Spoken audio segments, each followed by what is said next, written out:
The Dead Sea. The sea is violet, and it's an extraordinary thing to experience being helpless. Extraordinary to realize you have complete power over another person you can hurt, thinking it's your turn to experience being helpless, and it's the other who has to be aware of the hidden dark impulses, arrogance, added up vulgarity, and make a choice, whatever action or concern she is busy with at the moment. We were due to perform, both of us, to a room full of people, and I felt my face flushing. There was already a buzz. She decided she wanted to be alone for a few minutes and went into the dining room from where she could see the outside world in two directions, through the big window to the mountain and through the sliding glass doors to the patio and garden. God is everything that exists, good and bad. There's this punk band I'd like to introduce you to. They're charming. He'd grunt and say, uh-huh, like a delinquent kid wobbling at a point, some heavy-duty poltergeist.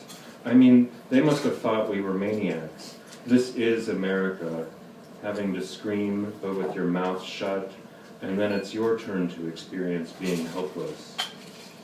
After about 15 minutes of handshaking and that smiling, we were shown to another room and a small stage, the place where nothing makes sense, and yet everything makes sense, moving past this or that signature without conscious thought.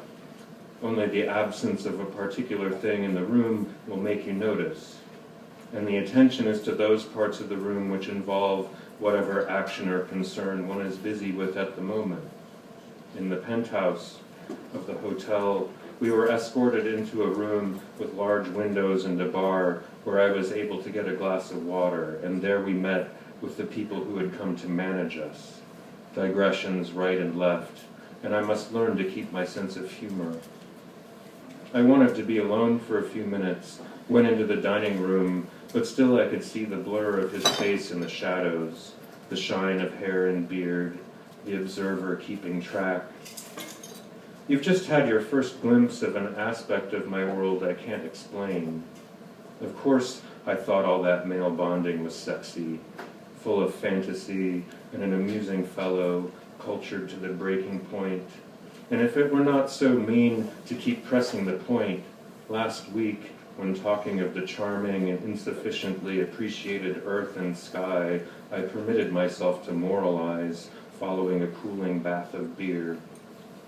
The whole stage was covered in it, and we didn't know what to do when we started playing. Those who knock most loudly at the door are least likely to be admitted. And we didn't know what to do when we started playing. Those who knock most loudly at the door are least likely to be admitted, stealing his mother's jewelry, her clothes, her makeup, her scarves. He knows we know, so we religiously close our lips. Slowly, the message is getting through, though we don't have much to say. There would be a stillness, a sense of time having stopped. But at some point she's going to have to say, okay, this is it. I'm going. I wish you well. I'm sorry. Eventually these words have to be said. You're confusing the Hanging Gardens of Babel with the Tower of Babylon. It's a common mistake, resolving to ignore the trunk of fuck yous and don't take it so seriously, assholes, sitting at the bottom of your stomach, acting as if only the present were real and only tonight mattered. Then it occurred to me we might try a real challenge if everyone can get on board with the idea. In bed, after a couple of half-hearted attempts at love-making, we acknowledged it was a lost cause, curled up together and went to sleep. Most of us who've managed to live beyond 25 or 30 have got some cautionary voice that says, hold it, watch it. Is this person genuine? Is he who he really seems to be? I mean, like a physical blow to the body, it is actually painful. And will you do me the kindness of warning me if you're going to do it again, so I can leave the room? Plus, I guess he liked her physically. I mean, they had the same kind of body structure. It was pretty cut and dry, and cute. She was looking through a book of fairy stories with illustrations by the great enchanter Arthur Rackham, and everyone around her had been silent for a long time, absorbed in their various interior worlds, when suddenly the room was jarred by a single forceful note struck on the piano. The color of music shuns representation. People obliged to watch each step they take. And this is America. Tell us a story about life in the enclaves of the rich. Reach with your hands into the sky. Oh, we were a band of beauties. She was also very pregnant, so we slept for a couple more hours, then dressed for the first obligation of our visit, meeting her family.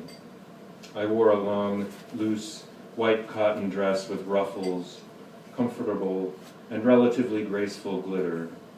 The first lesson was in the ways of greeting. Women are welcomed in the French manner with a kiss on each cheek. Kiss left, then right. Men shake hands with men. The sentimental will guarantee you a place in American heaven.